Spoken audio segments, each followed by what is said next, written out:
Right, so everybody, welcome back to Matt Fryer Golf. Today I'm actually answering one of the questions from one of my followers on Facebook. If you don't already as well, guys, make sure you go and follow me on my Facebook for loads of other quick tips. And that question was all about par threes. How do I hit more greens on par threes? I always seem to struggle actually hitting the green. So what I've got here, I've got 3 golf balls and I'm going to test myself with my 3 top tips to see that you will start to hit more greens when you're playing par threes. So let's jump on in and take a look at those tips now. So as we can see here, a fantastic par 3 down at the fire course here at the Jumeirah Estate. And what we've got is something now where the flag is 166 yards for me today. The wind is directly into me. And what we can see there as we have a look at the hole is a lot of bunkering before the green. So that is one place where I would expect to see a lot of amateurs. When I've done beat the pros in the past, where I stand on a tee and at charity days people try and hit a shot post on a par 3, one of the most common things I see is people playing short, and that is where my tip number 1 comes in. What I tend to see is people always trying to take the lesser club and hit it even harder, so they try and smash whatever that 166 club might be. For me, with this wind, it would be a 7-iron. So what I'm going to do is get rid of my 7-iron and I'm going to go up to a 6-iron. And what I want you guys to do watching at home next time you're on a par 3 is take 1 club more. Then what you're going to do, because you've gone up that club, you're just going to grip down it ever so slightly. So I want you to just take ½ an inch off your grip here. So grip it as if there was ½ an inch less. So basically I'm playing a 6.5 iron here, because what that allows me to do now is actually play a shot where I can swing with confidence knowing that I've got enough club to get there.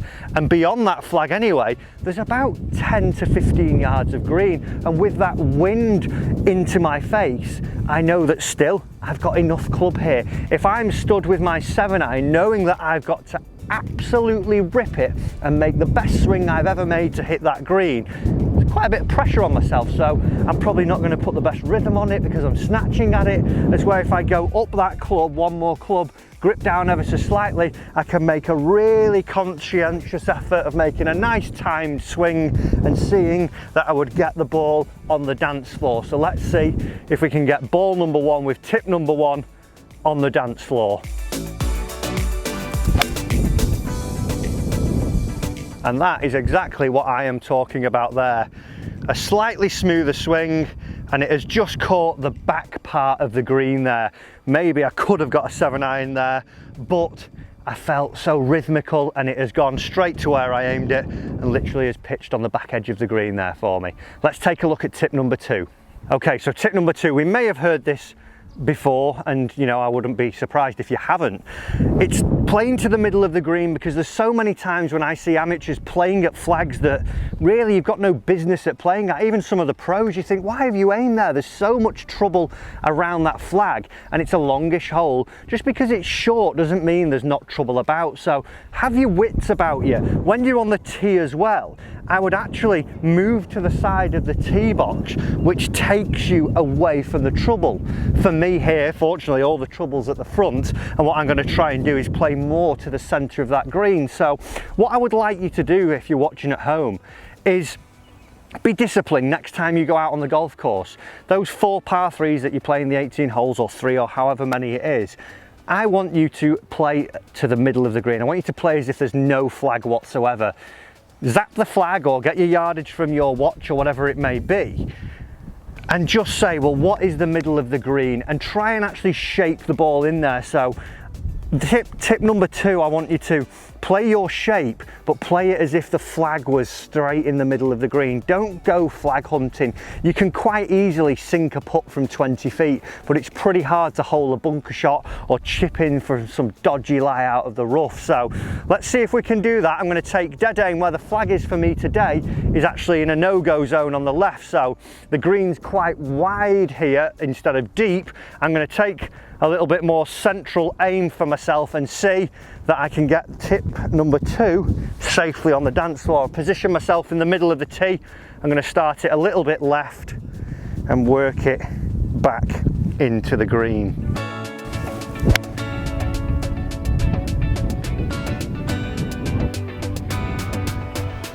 Okay, the tiniest little bit chunky there, but the good news was that I've actually clubbed up, so I've managed to get that one just on the front centre of the green there. Didn't get all the way back to my target, but because I've from tip one still got the same club, I've managed to get that one on the green also. Let's take a look at the third and final tip and see what it is that you need to be doing on these par threes. Guys, if you're enjoying this video as well, do remember to hit the subscribe button down below.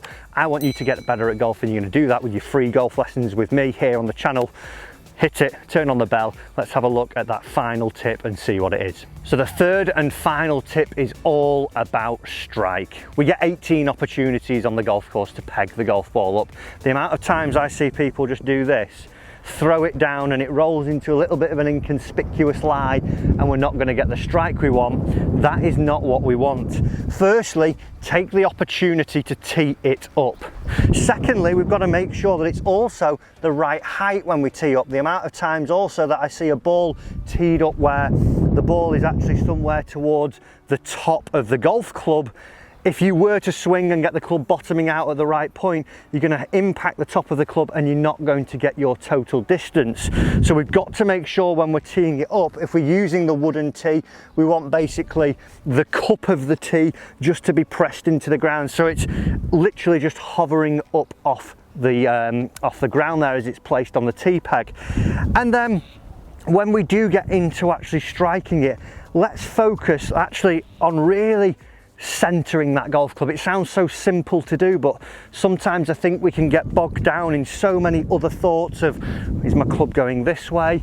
Do I need to be here? Where are my hands when I'm up at the top? Don't forget that I've got to push forwards, turn that left hip, and then make sure that my club has gone shallow. We get these thoughts that are going on. Let's focus on getting a really rhythmical swing and really trying to get that center. So almost as you're stood over the golf ball now, tip one, we've got the club that's going to get us a little bit of leeway if we don't quite get it there. Tip two, we're playing to the center.